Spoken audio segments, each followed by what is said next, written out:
الحمد للہ وحدہ والصلاة والسلام علی من لا نبی بعدہ اما بعد فاعوذ باللہ السمیع العلیم من الشیطان الرجیم بسم اللہ الرحمن الرحیم قال تعالی یا نساء النبی لستن کاحد من النساء ان اتقیتن صدق اللہ العظیم رب شرح لی صدری ویسر لی امری واحلل عقدۃ من لسانی یفقہوا قولی آمین یا رب العالمین۔ اللہ پاک ارشاد فرماتا ہے کہ نبی کی بیویو تم دنیا کی کسی عورت کی طرح نہیں ہو، تم شریعت کا سورس ہو، تم تکمیل شریعت کا حصہ ہو، تمہارے ذریعے آئلی زندگی سے متعلق شریعت کے قوانین مرتب ہوں گے، تم نے وہ دنیا تک پہنچانے ہیں، لہذا تم اپنے آپ کو دوسری عورتوں کی طرح نہ سمجھو۔ یہ وضاحت اس لیے میں نے پیش کی کہ ابھی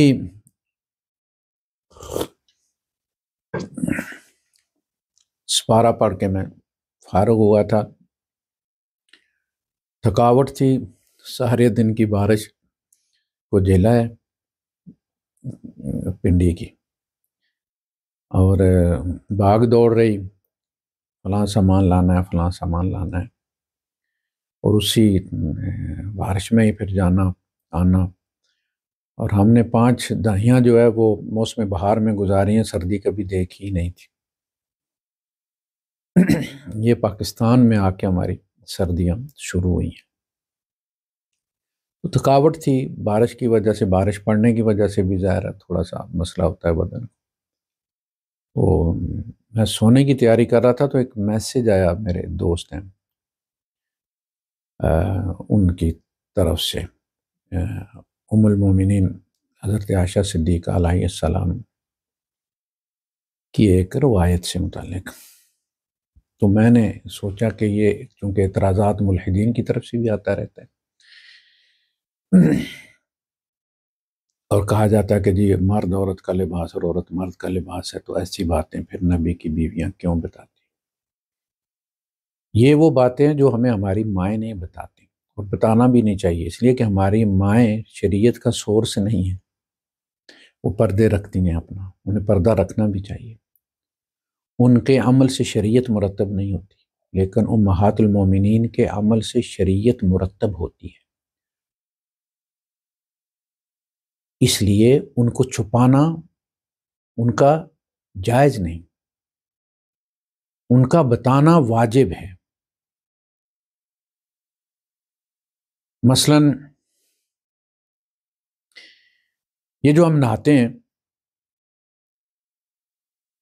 اور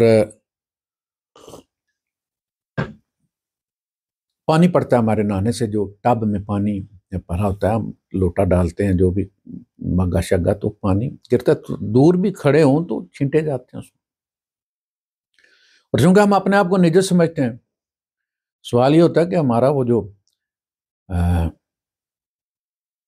پانی گرتا ہے تو کیا وہ پانی نجس ہو جاتا ہے؟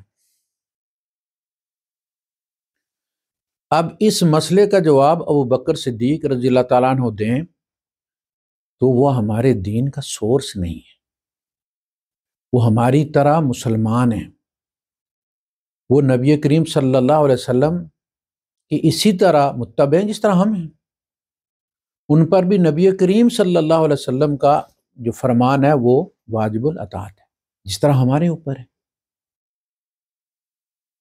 وہ صحابہ ہیں لیکن وہ بھی نبی کریم صلی اللہ علیہ وسلم کی اطاعت کے جو ہے وہ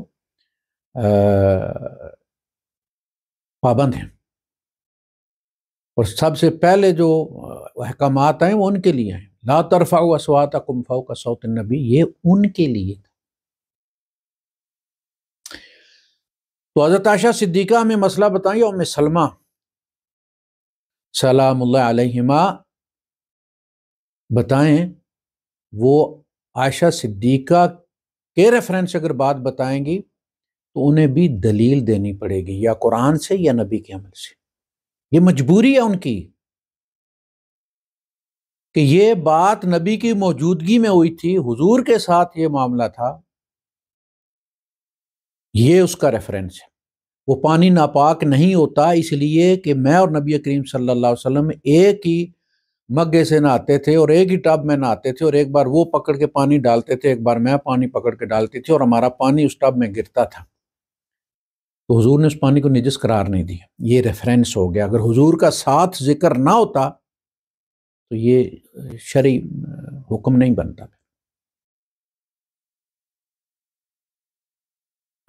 ابو ہریرہ رضی اللہ تعالیٰ روایت بیان کیا کرتے تھے کہ حالت جنابت میں روزہ نہیں ہوتا۔ حالت جنابت میں اگر کسی نے روزہ رکھا تو اس کا روزہ نہیں ہے۔ مروان نے 2 آدمی بھیجے ابو ہریرہ رضی اللہ تعالیٰ عنہ کے پاس پہلے، تاکہ کنفرم ہو جائے کہ وہ یہ مسئلہ بتاتے ہیں یا لوگوں نے افواہ اڑائی ہے۔ انہوں نے جا کے ان کے سے پوچھا کہ کیا آپ جنبی کا روزہ جو ہے وہ فاسد قرار دیتے ہیں کہ اگر حالت جنابت میں بندہ روزہ رکھتا ہے اور اس حالت میں اذان ہو جاتی ہے تو اس کا روزہ نہیں ہے؟ انہوں نے کہا ہاں، اور انہوں نے کہا کہ ایسا رسول اللہ صلی اللہ علیہ وسلم نے کہا ہے۔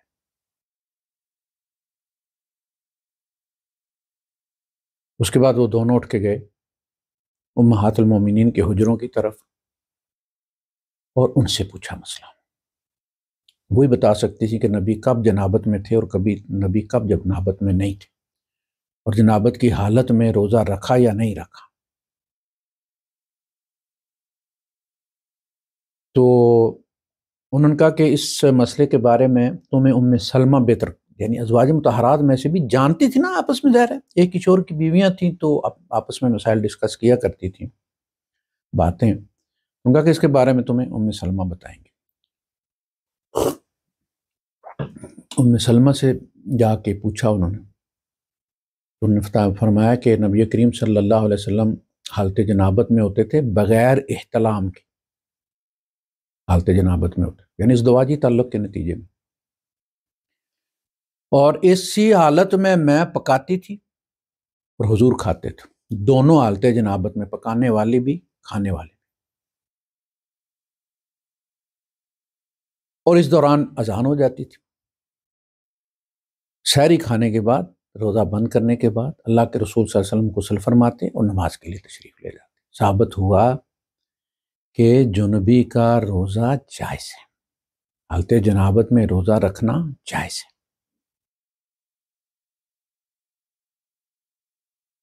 تو مسئلہ حل ہو گیا۔ اس نے پھر بلایا حضرت ابی ہریرہ رضی اللہ تعالیٰ عنہ کو اور ان سے پوچھا کہ آپ کو یہ مسئلہ کس نے بتایا، اس بندے کا نام بتائے۔ پہلے وہ نام ریفر کرتے تھے لیکن آپ مکر گئے، مجھے نام یاد نہیں، مجھے کسی بندے نے بتایا تھا۔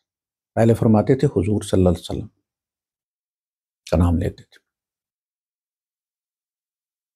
تو پتہ چلا کہ نہیں، ایسی بات نہیں تھی، یہ ان کی اپنی طرف سے تھی۔ تو شریعت واضح ہوگی امہات المومنین کی۔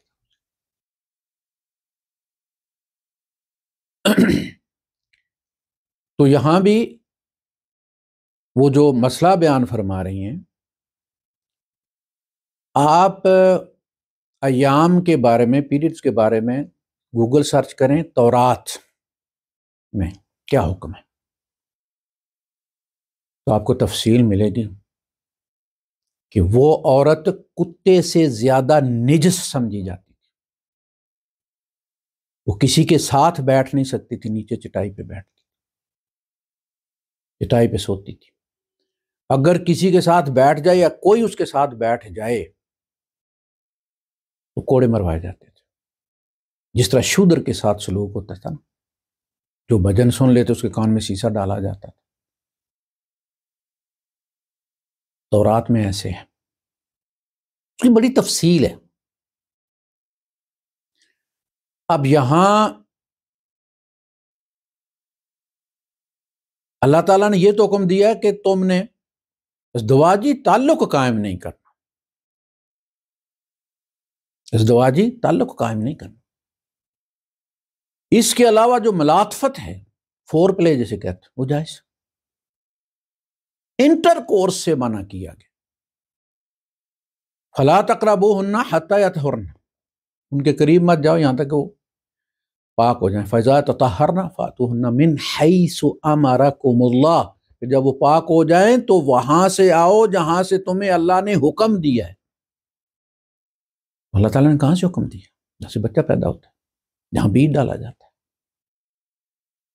وابتغوا ما كتب اللہ لکم، اور وہ ڈھونڈو جو اللہ نے تمہارے لیے اولاد مقدر کی ہے، وہاں سے ڈھونڈو، وہاں آؤ، وہاں۔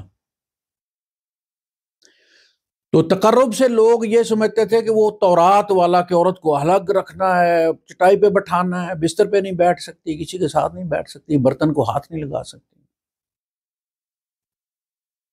تو کہا گا کہ یہاں تقرب سے مراد جو ہے، جیسے کہتے ہیں بھائی فلاں چیز کے قریب بھی مت جانا، تو اس مطلب یہ ہوتا ہے کہ یہ قطعاً حرام ہے۔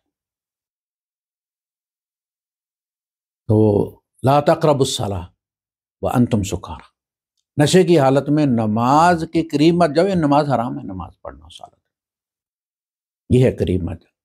تو ازدواجی تعلق حرام ہے، لیکن ملاطفت جائز ہے۔ اس کا آپ کو ریفرنس کہاں سے ملے گا؟ ازواج مطہرات ہی بتائیں گی نا کہ حیض کی حالت میں نبی کریم صلی اللہ علیہ وسلم کا عمل کیا ہوتا تھا، کہاں تک جائز ہے اور کہاں تک ناجائز ہے۔ یہ سورس، اگر وہ اس کو چھپاتی ہیں حیا کے نام پر، ہمارے نا شرع میں شرم اور مسئلے جو ہے وہ حیا نہیں، مسئلہ پوچھنے میں شرمانے کی کوئی ضرورت نہیں۔ یہاں تک کہ اللہ کے رسول صلی اللہ علیہ وسلم بعض مسائل میں خواتین کو اپنی ازواج کے پاس بھیج کے تو یہ تمہیں سمجھائے گی، اس کو لے جاؤ، کہتے حضور فرماتے تھے اپنے وائف کو کہ اسے لے جاؤ، سمجھاؤ اسے، وہ ریفرنس ہے۔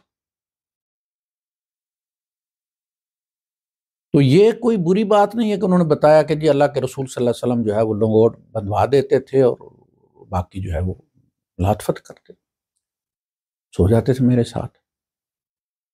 یہ تورات کے حکم کو منسوخ کیا گیا ہے نا، تو اس تنسیخ کا حکم کون بتائے گا؟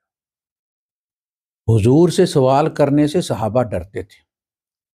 ام تریدون ان تسألوا رسولکم کما سئل موسیٰ من قبل، کیا تم لوگ بھی اسی طرح اپنے نبی سے سوال کرو گے جس طرح موسیٰ سے سوال کیے جاتے تھے؟ یا ایھا الذین آمنوا لا تسألوا عن اشیاء ان تبد لکم تسؤکم، اے نبی، اے لوگو، اے ایمان والو، لا تسألوا عن اشیاء، ان چیزوں کے بارے میں مت پوچھو، ان تبد لکم، جن کا جواب تمہیں دے دیا جائے، کھول دی جائیں تم پر، تسؤکم، پھر تمہیں برا لگے۔ تو ہاں، تو لیکن جب اللہ کے رسول صلی اللہ علیہ وسلم تشریف لے گئے تو اب تو ان چیزوں کے بارے میں پھر ازواج مطہرات ہی سے پتہ چلے۔ اب ایک روایت بیان کی جاتی تھی کہ پانی سے واجب ہوتا ہے، الماء بالماء، یعنی پانی کے ساتھ ہی پانی واجب ہوتا ہے، یعنی بندہ ڈسچارج ہو تو غسل واجب ہے، اگر ڈسچارج نہ ہو تو غسل واجب نہیں، درمیان میں اگر وہ ہٹ گیا ہے تو وضو کرے اور نماز پڑھے۔ الماء بالماء،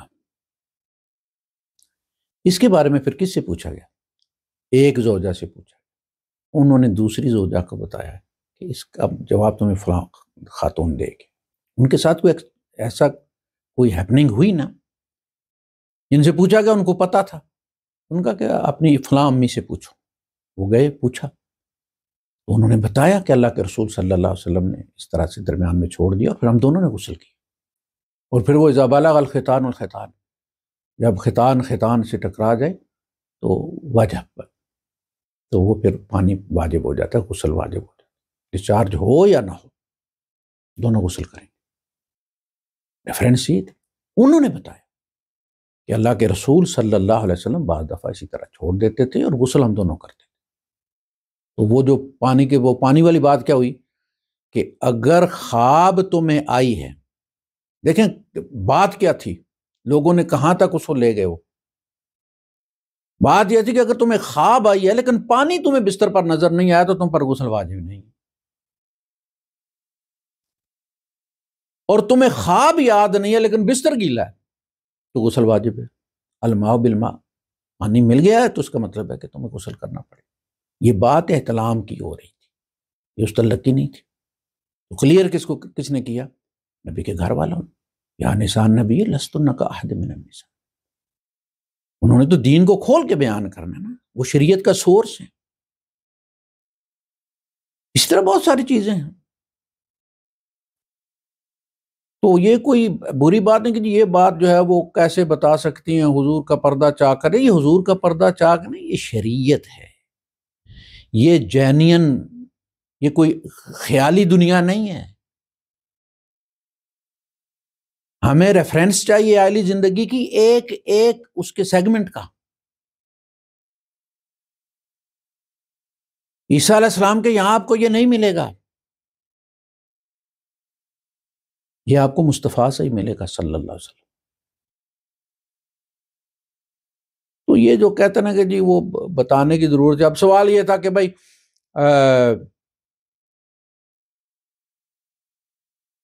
اللہ کے رسول صلی اللہ علیہ وسلم فرماتے ہیں کہ وضو جو ہے وہ اتنے پانی سے ہو جاتا ہے اور غسل اتنے پانی سے ہو جاتا ہے۔ تو یہ سوال کھڑا ہوا کہ یار یہ جو منرل واٹر ہے جس کی بوتل ہے جو 1.5 لیٹر کی، اس سے غسل کرنا ہے، ہمارے فقہا نے کیا بتایا ہوا ہے کہ پورے بدن میں سوئی کے برابر بھی جگہ خشک رہ گئی ہے تو غسل نہیں ہوا۔ جنبی دا ہک وال دہی دین، دہی بدن کو کہتے ہیں، جنبی دا اک وال دہی دا غسلوں رہے جے سکا، اسے حال رہے گا جنبی غسل نہ جو ہے ثابت اکا ہے۔ یہ مسئلہ ہے، یہ بات غلط ہے، یہ بات غلط ہے، یہ فقہا کی اپج ہے۔ امہات المومنین نے بتایا ہے کہ اللہ کے رسول صلی اللہ علیہ وسلم غسل اپنے وضو کرتے تھے اور باقی پانی سر پر ڈال دیا کرتے تھے، جدھر سے چلا گیا ہے اللہ لا خیر تعالیٰ غسل ہو گیا۔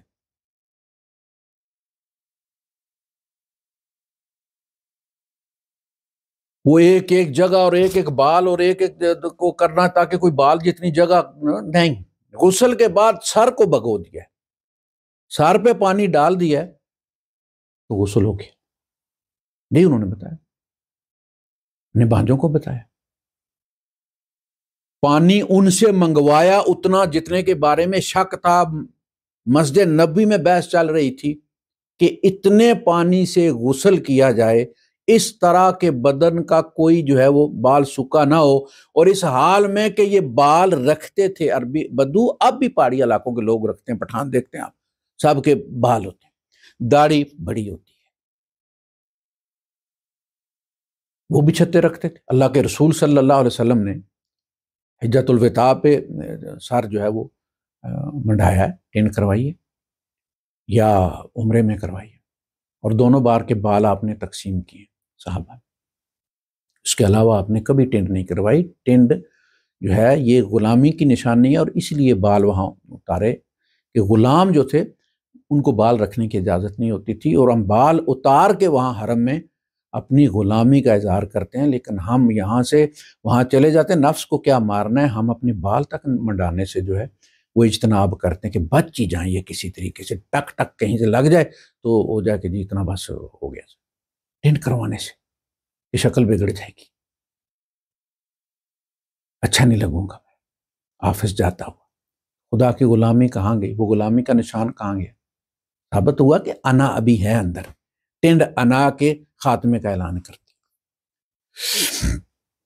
تو وہ چونکہ عزیز تھے نا، قربانی دینی تھی، بال پیارے جتنے پیارے ہوں گے اتنا کٹانے کا، اس کے جو ہے وہ منڈانے کا ثواب زیادہ ہوگا۔ قصر کرنے کی بھی اجازت دی ہے، لیکن قصر برابر ہو، وہ تماشا نہ لگا، وہ جزیرے نہ بنے ہوئے، مشین مروا دیں۔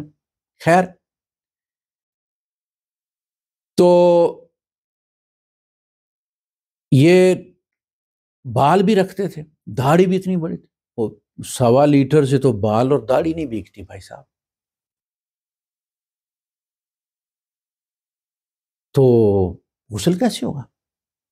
اور ایک ایک بال کی جگہ ساری بگونی بھی ہے. اور ہمارے کہتے تر بتر، یہ جو ہمارے یہاں وضو کرتے ہوئے آپ نے بازو دھویا اور اس کے بعد 1 2 3 1 2 3 کرنا، یہ صرف سب کنٹیننٹ کے عرب ہنستے ہیں.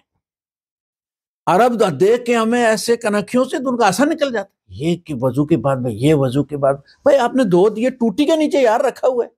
اب اس پانی بہانا یہ ان کے لیے تھا جو لوٹے سے کرتے تھے.